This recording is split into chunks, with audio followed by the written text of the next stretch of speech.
welcome back. We're on official episode number 3. Number 3. Damn, Bryan. Halfway through the season. Look at that. Yeah, I know.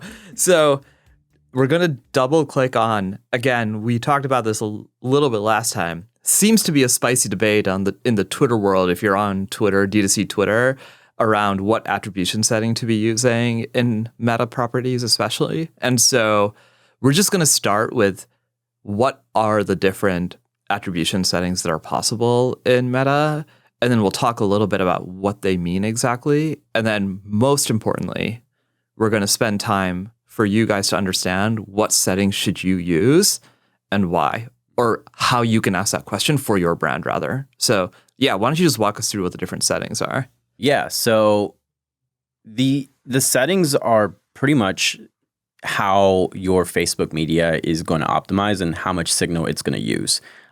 With 7-day click, 1-day view, you're really giving Facebook the maximum ability to capture conversions and then use that conversion signal to then go and find more of those people. So if you're a brand that, has a purchase that occur on the 3rd or 4th day, and that's where the majority of your purchases are coming from, then you might consider a 7-1 because you want Facebook to consider all those lagged purchases, all the purchases from the halo effect. Yeah. And so, wait, I'm just going to pause you, man, for a second. Let's just take a step back. So what are the choices that a brand actually has to start with? I think it's 1 day. Is it 1-day click? 1-day click. 7-day click. 7-day click, and then 7-day click, 1-day view. Yep. Okay, great. So we got there are 3 options that you have, and it sounds like for a brand who has like a potentially like longer consideration cycle, it's like, hey, start with the broader one, right? Okay. So why are we starting with the broader one instead of starting with the narrower one? Yeah. So, and this again, I think we should caveat that this is not a one size fits all. And this is why it's such a debate, because depending on who you talk to, you're going to get a different answer on what works for them. And that's what stirs up the debate. But you should start with a broader one, because when you're starting off, you want Facebook to have as much signal as possible. iOS 14 has taught us that the gold to performance is signal integrity. And the moment you cut off the flow of signal, right? If you have a water hose and you pinch that water hose and now it's dripping the signal, then it just doesn't have enough volume to learn and for the machine learning and the algorithms to detect and understand who your target audience is. And so with broad, you're able to set that baseline. You're able to maximize how sort of open Facebook is with the signal that it can receive, and all of that can influence your optimizations. So I always advise, like if you're not sure, I advise starting with 7.1, but you should absolutely test it. And I think it's important to differentiate that there is a massive difference between attribution, the attribution setting, and the optimization window. It's unfortunate that it is one setting, and I think that's what stirred up a lot of confusion. Yeah. But you have to split those out. You have to look at one of them for reporting purposes, and you have to look at one of them for optimization purposes. So have you encountered that? I mean, Yeah. So like actually one of the things, and I think you guys do this too, that we've seen people start to do is, because it's the same, like Facebook 2 years ago made this change where you have to pick one setting, and then it'll use that setting to inform the measurement, but then it'll also use that setting, or the attribution and measurement, and it'll also use that setting to decide who to target, right? And then what I've seen people start to do is start to break out inside of the reporting, okay, how much of it came from a 1-day click, how much of it came from a 7-day click, how much of it came from a 28-day click, and how much came from view through. And then they start to narrow down from there. So I've started to see people, and I think you guys do the same thing, you were sharing in the last episode, that you start to actually break it out from a reporting standpoint, even though the campaign is running on the sort of broadest version of it, which is like the 7-day click, 1-day view, right? And then from there, I think once people get a sense for how to use the channel, then they make adjustments from there, I think. But yeah, I wanna understand from your standpoint, what do you think is like the caricature of a brand that would do amazing with a 1-day click and should like not consider the other two? Like, let's just force ourselves to be a little bit spicy and just be like, hey, here's the caricature of a brand that should do one day click and not the other ones. And you said force ourselves not to use the other two. That's I mean, if you're forcing me to like describe that, I think a brand that has impulse purchase behavior, AOV less than $150 or $130. Yeah. Again, conversions that if you take a look at the Google Analytics, like time lag, and you see that everything happens within 24 hours.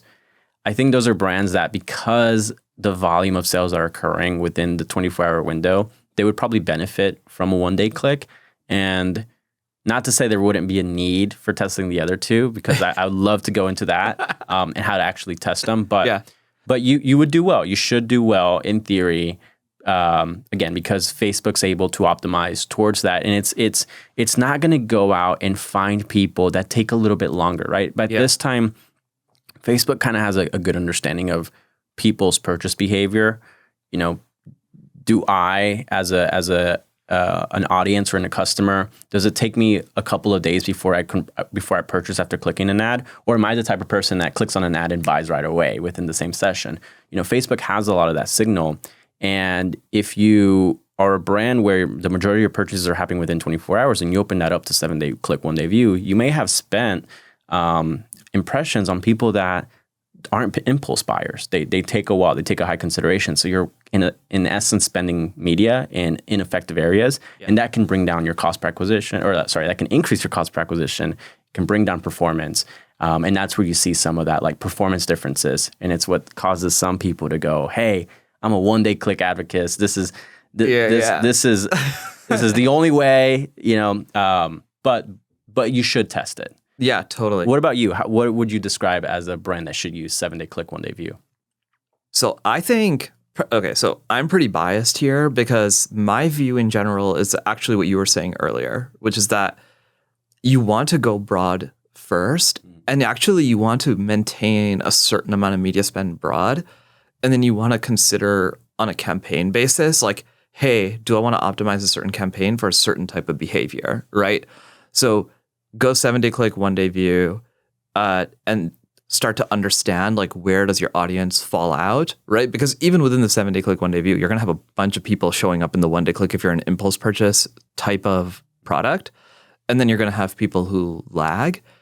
And so you can use that to say, okay, I'm going to set up another campaign to like only do 1-day click, right? But generally speaking, I have seen people use 7-day click, 1-day view as like the way that they are sort of pushing optimization. The one interesting dynamic that I have started to see creep up, and I don't fully understand yet, I'm curious if you have a point of view on, is I've seen agencies start to say, hey, we're only going to run the campaign on a click basis if the brand is using like a GA or something else to track the post-click behavior. Mm-hmm. And it's like, we're not even going to consider any view through, independent of like what the results of that will be. I can tell you why that is. So it's because they're being gold on GA. And this is why these conversations are so important, because as a brand side or internal, stakeholder, your chief marketing officer is only trusting GA, right? They haven't listened to our discussions yet, so they're just gung ho on GA. That's their law of the land. Yeah, and that trickles down to the marketing director, and it trickles down to the media team, and then it trickles down to the agency. Hey, agency, I don't care that you may be driving incremental, massive amounts of revenue and volume. We don't look at it. We don't measure it that way. We measure it on GA. So we're going to put the handcuffs on you. You're going to be handicapped. And unless you look good in GA, you're not driving performance. It's a completely lopsided and like one eye blind sort of way of looking at things. Yeah. But that's what's forcing these agencies to have to optimize towards 1-day click. They could be driving massive amounts of revenue incrementality in 7.1, but because they are being gold and measured, and whether they keep and retain that client is dependent on if things look good in GA, they are being forced to have to handicap themselves and go against best practices to only optimize towards that 1-day click. So here's like the interesting thing that I think we've like unpacked that is super important is there are two reasons why people will pick an attribution setting, and they are unrelated. One is organizational dynamics, Absolutely. which is like, does the senior executive at your company have a single place where they look at the numbers, which hopefully, you send them our way and you send them to episode 2 and they're like, okay, we're building a model. Yeah. We're doing experiments and we're building a model. Yeah, exactly. And so then it's like they start to take every number for like what it can add to the view, right? And then the second one, completely unrelated to organizational dynamics, is like, what is your product, right? And is it actually the case that your product is best optimized from a like marketing efficiency standpoint against the impulse buyers, or should you have a more broad spectrum point of view, right? I'm curious, have you actually seen many cases where people are doing a mixture across, and like, how do you manage? Oh, really? And how do you manage mixtures? So like, let's just say you come away from this and you're like, okay, I kind of get it. I want to try different things, but how do you now sit there and manage it? And then more importantly, how do you now report to that executive who now has to not only understand the different numbers, but understand that within a given context, the numbers are actually different? Yep.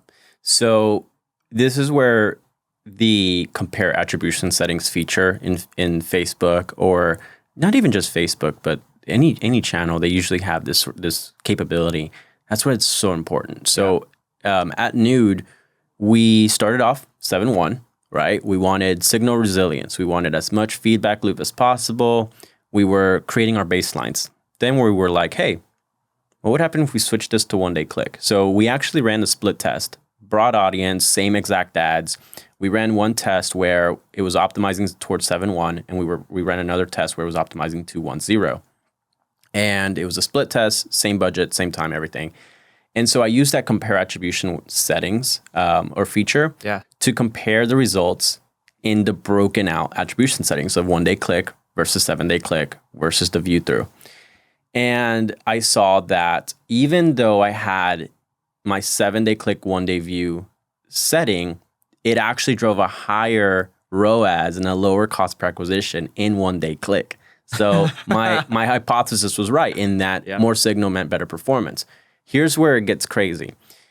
For fun, we ran that test with interests and we ran the test with lookalikes. Completely different results. Interests started doing way better in the one-day click. Lookalikes did better with 7-day click. And what we landed on is it's okay to have a mixture. So we actually have a couple of campaigns where we just have a variety of different attribution settings within the campaign at multiple audiences, depending on the type of audience. And we test it, right? So where it gets tricky, and you were hinting at this, the reporting is all out of whack, right? If I look at the dashboard in Facebook, I'm seeing all types of different results. They don't line up. My totals don't sum anymore because of the different attribution settings. Yeah, exactly. It's just a bunch of blanks. Just a bunch of blanks. It's nightmare. So what I have to do is I use that compare attribution settings and I standardize my attribution windows. I then export that data and I put it into a visualization tool such as Google Data Studio, now Looker. And I standardize everything. And I standardize it within two types. And again, this is what we define as what matters to us. We look at one-day click and we look at 7-day click. And the reason, again, is because we want to see what the halo effect is. We want to see is how much of a change or a difference in conversions is there between the two. That tells us how much consideration is occurring within our purchase behavior. And if we see big changes over time, so like Q1, people are buying more in the 7-day click.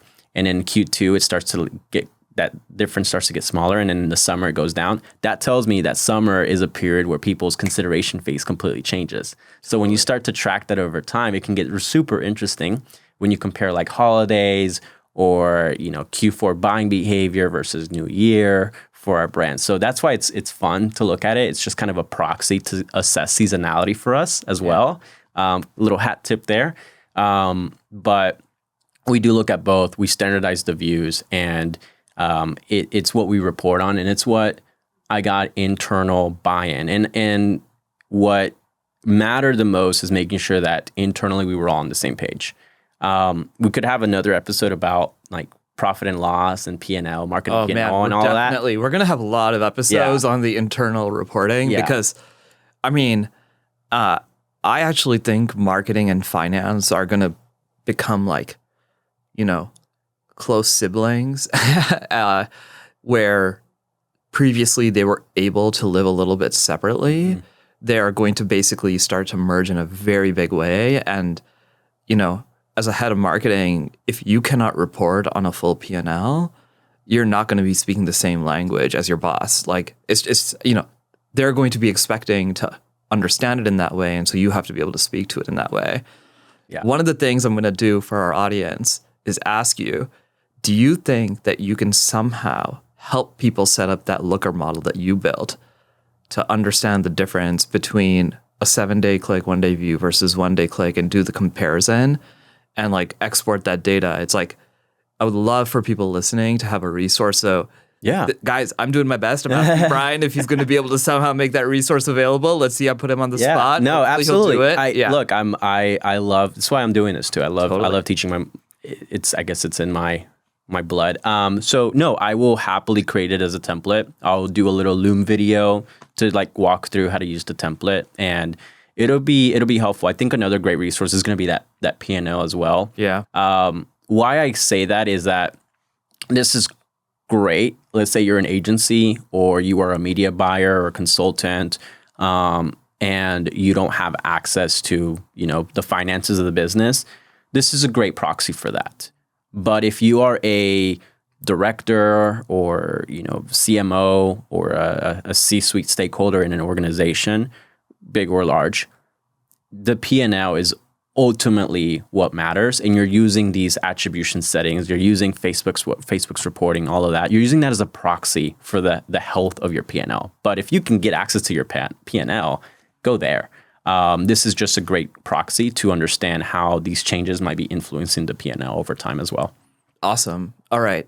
Well, actually on that topic, we're going to, in our next episode, talk about doing experimentation. And so like helping people. So we just talked about, you know, a form of doing like sort of like a mini experiment, which is like, hey, what is the right attribution setting on Facebook? And after this episode, we promise you will be able to go in and have a discussion around what is the right attribution setting for you and your brand and why. And with the resources we'll make available, we'll help you actually understand which is the best setting for you instead of sort of like assuming that there's a best setting for everyone.